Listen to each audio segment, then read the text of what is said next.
Hello, this is Julian with Coffee Reviews, and today we'll be reviewing the Servio Gonzales Natural Processed Ecuador Sidra from Victrola Coffee Roasters. There's a bag right there. Alright, and this is probably the most Seattle coffee review I've ever done. It's raining pretty heavy outside. This is a Seattle coffee roaster, and I'm going to include an older photo of what their bag designs used to look like alongside of another Seattle coffee roaster, Elm, and what their bag design used to look like.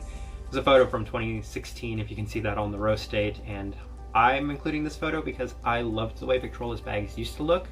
This isn't the way their new bags look either, since this is just a limited edition coffee, but I wanted to throw that in there real quick because it's one of my favorite bag designs of all time. Let me get some details about this coffee roaster out of the way. They were founded in 2000, as we'd say, up the hill in the Cap Hill neighborhood on 15th, and since then they've opened up several other locations, including their showroom location in 2007 on Pike, which is the location I'm most familiar with, the first location I ever went to, and the location I've been to the most. I adore their cafes. I think a lot of people in Seattle adore their cafes because they've kind of got that grungy alternative Seattle coffee feel to it. So when you're drinking a cup of coffee in their cafes, you definitely feel like you're drinking a cup of coffee in Seattle. And that being said, while they're extremely popular inside the city, I've never seen their coffee outside of Seattle, and I've never heard anybody discuss their coffee outside of Seattle. So maybe you might call them a locals coffee roaster because they're not quite as popular outside of the city as they are inside the city.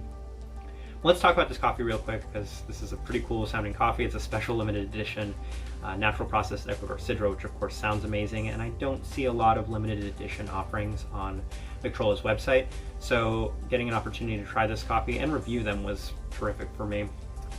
Their recipe on their website is very different. They like a 14:1 water to coffee ratio at 197 to 203 degrees Fahrenheit.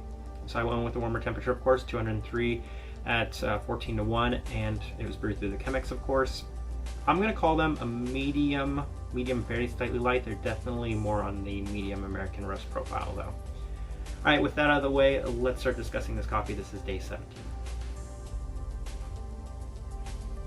Day 6, I had a terrific first impression.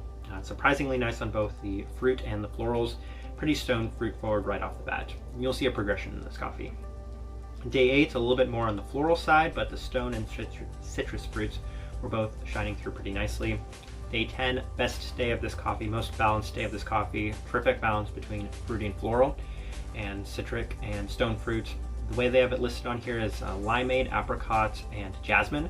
It's definitely a purple floral, so that's a perfect descriptor for this coffee. I would say I was 100% in line with the way it tasted. Terrific balance, definitely getting those flavors from this coffee.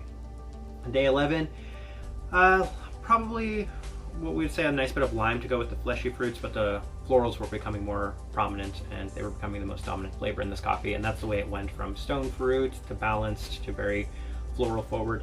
Day 13, not quite as lively on the fruits, but definitely more dominant with the florals. And then day 15, it was definitely a lot more of the florals and floral acidity as opposed to the nicer fruit components that I had been enjoying at the beginning of this coffee. All right, let me go ahead and put up the tasting wheel so you can see what I was getting. When I made this tasting wheel, it was one of those days where the coffee was extremely well balanced. So the florals, the citrus fruit, and the stone fruit are all at a level 4, as well as the sweetness at a level 4, because massive props. I think it's very rare that a coffee roaster nails the flavor notes on a bag so evenly, so well balanced, and as perfectly as this coffee had been done, so massive kudos on that one.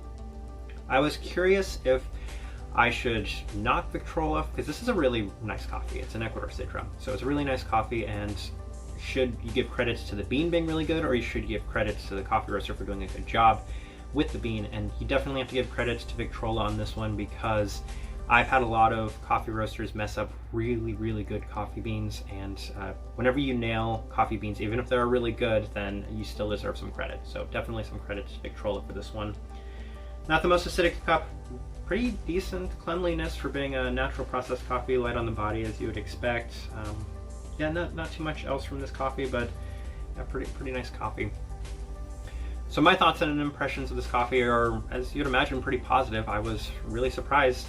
My opinion of Victrola is mixed. There have been some coffees that I really enjoy. Every so often they have something that really hits the mark for me, but more often than not, they're not my first choice, and that's why I don't drink or review a lot of their coffee on this channel. It's just because it's not typically my preference, but they really did an amazing job with this Ecuador Sidra, so I got to give them massive credit for that.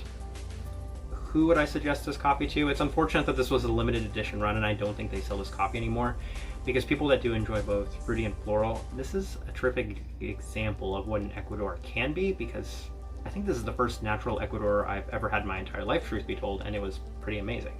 I've been looking and seeking out natural Ecuadors because I'm very curious as to what they're like, and if this is an example of the way that they are, then that's really good, and I gotta try more natural Ecuadors pretty soon because this was really impressive.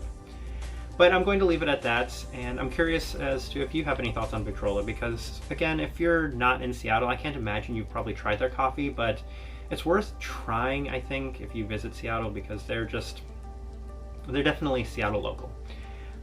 If you're enjoying the content though, give this video a like and subscribe if you're not already subscribed. But this right here has been a review of the Servio Gonzales Natural Processed Ecuador Sidra from Victrola Coffee Roasters. Thank you for watching.